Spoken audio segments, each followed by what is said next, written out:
What's going on, everybody? King of Dragons 5000 here, coming at you with another figure review. Today we'll be having a look at the McFarlane Toys DC Multiverse Batman of Zur-En-Arrh of Batman R.I.P. And so here we have the McFarlane Batman of Earth Zur-En-Arrh posing out of the packaging. Before we take a look at the figure, let's run through his accessories really fast. Zur-En-Arrh Batman does come with two accessories. We do get a baseball bat, which looks really nice. I do like the fact that it has nails in it. And then he does come with a very nice looking knife. His final accessory is of course the McFarlane display base, so that is standard.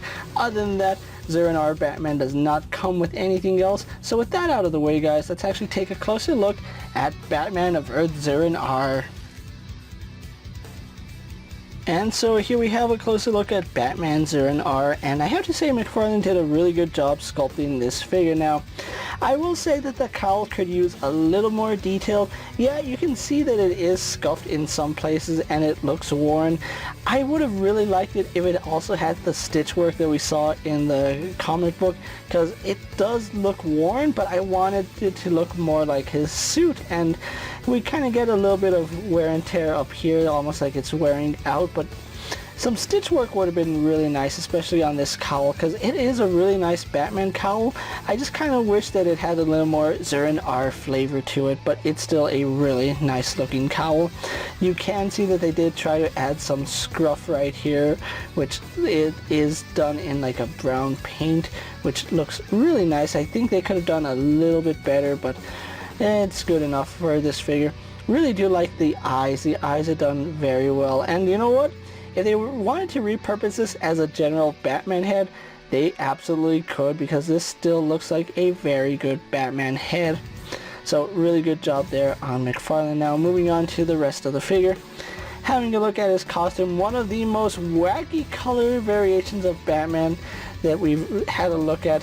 This is red with yellow and purple. It is just so striking and so different. It's something that you really have to appreciate the comic to really like. I do like the emblem here. It is a really raggedy bat emblem with the yellow outline right here, and then you can see the bat does go outside of the yellow borders. We do have some stitch work right here in his costume, which looks really nice. Kind of wish that they had actually highlighted that with some paint. I think a little bit of paint would have gone a long way right there. As you can see, there is stitch work throughout the costume. We have some right here on his inside, right here, there on the back. The back, unfortunately, we don't get any stitch work. I would have liked it if they had like a big stitch mark going across the back. But it's still a really nice sculpt, and it's really solid, really clean, and I do like the fact that it is cast in one color, and that does help. Now, this part of his costume, it is a little bit, how can I put this? It's not soft. There's no ifs, ands, or buts about it. This is like solid plastic. If you really bent this, you could probably break this off, and yeah, these are very, very rigid plastic, so do be careful with these. These can really poke you if you're not too careful, or worse, if you're trying to push on it, you might end up breaking it.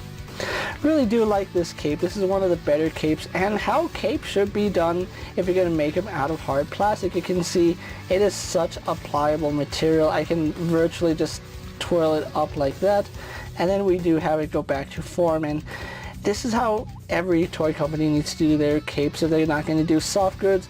This type of material is perfect for capes. It's light, it doesn't drag the figure down, and it actually lays very naturally, so I do like that.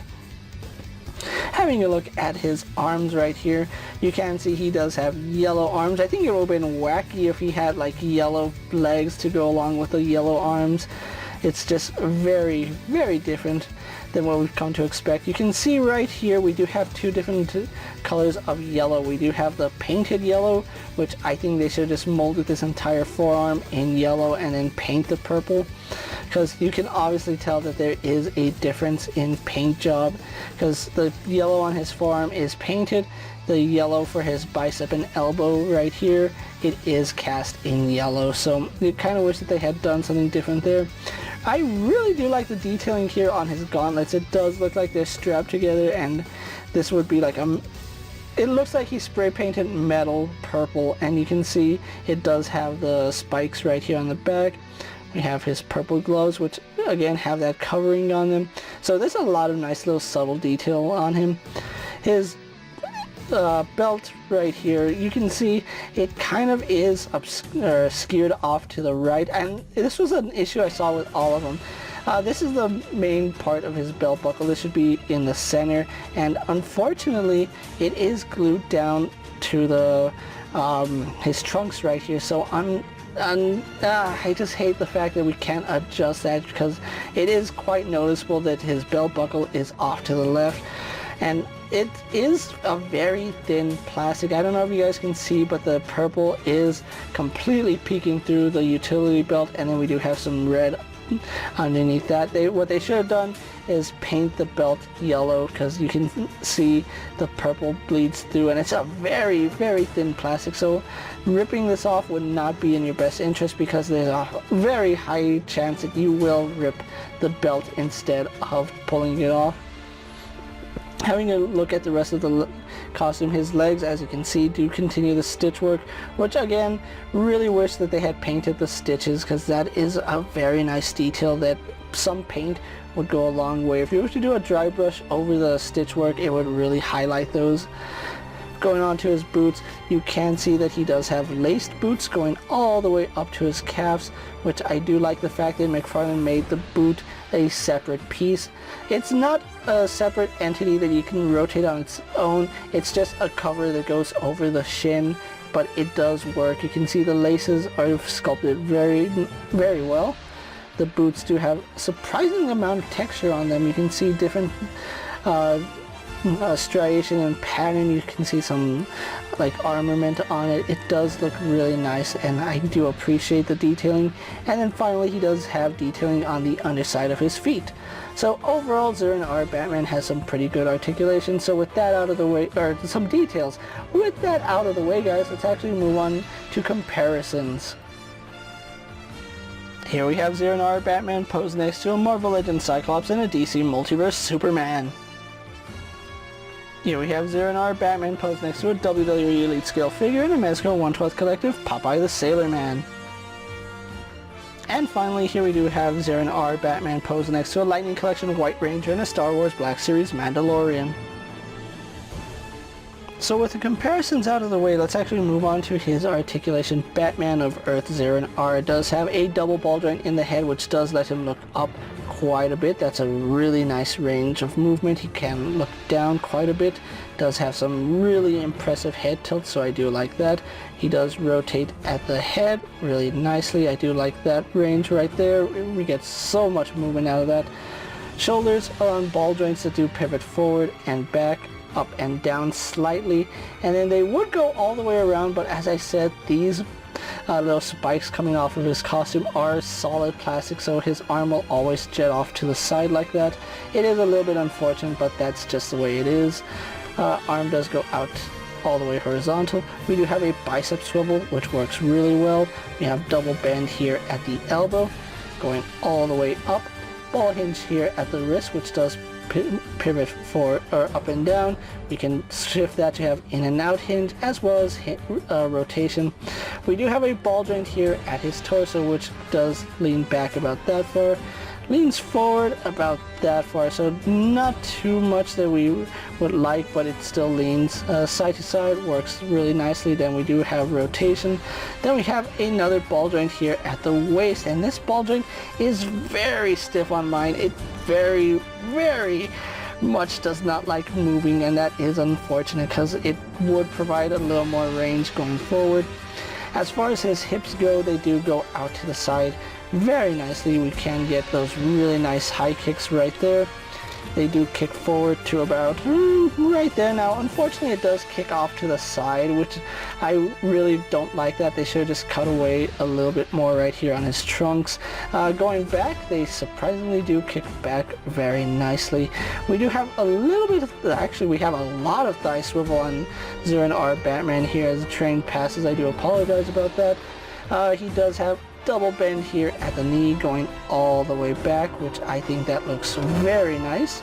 He can rotate at the ankle, does have a hinge that goes forward and back, forward facing pin for rocker ankle, and then of course we can give him a true rocker ankle because of that ball joint, but it is a little bit strange because it's not a true forward facing pin, it's more at like a vertical angle, so it's a steep angle, so just keep that in mind.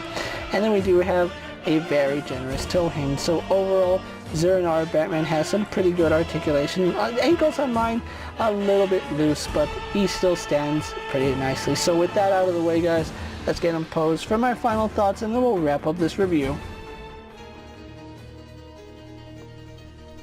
And so here we have the McFarlane DC Multiverse Batman of Zur-En-Arrh pose for my final thoughts, and overall this is a very interesting Batman figure. If you're not a fan of Batman R.I.P, you're probably not going to be a fan of this figure, because this is a very, very different design that we've come to know for Batman. It is very outrageous with the color scheme, the yellows, the reds, and the purples.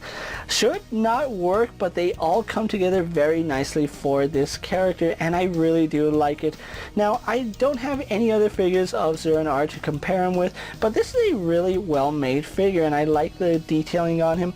I just wish there was a little bit more paint, but that's something we've come to expect from McFarlane, is a lack of paint. That's probably what keeps these figures at $20, but I would be willing to pay at least $21 if they added a little more paint on these figures, just because there's a lot of nice detailing on them.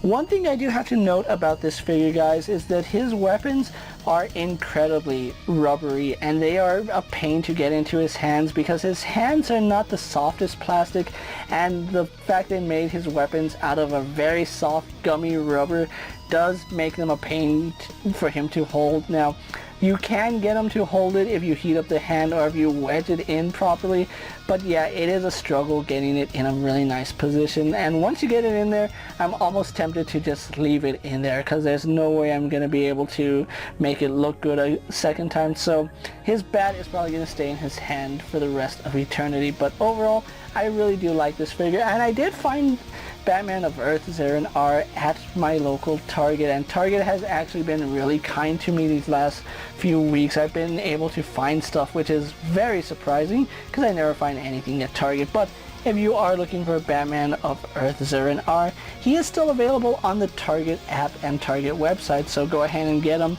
If you're a fan of Batman R.I.P or want a really, really out there design for Batman, you're gonna love this figure. With that being said, guys, I'm KingofDragons 5000. Don't forget to like this video, leave a comment, subscribe to my channel. Go ahead and check out all my other action figure reviews as well as all my other DC Multiverse videos. Hopefully you find them informative. As always, if there's a figure you would like to see me review, let me know down in the comments, and if it's in my collection, I'll gladly have a look at it. While you're at it, check out my Instagram account for new and exciting action figure photos. And as always, ring that bell to be notified every time I upload a video.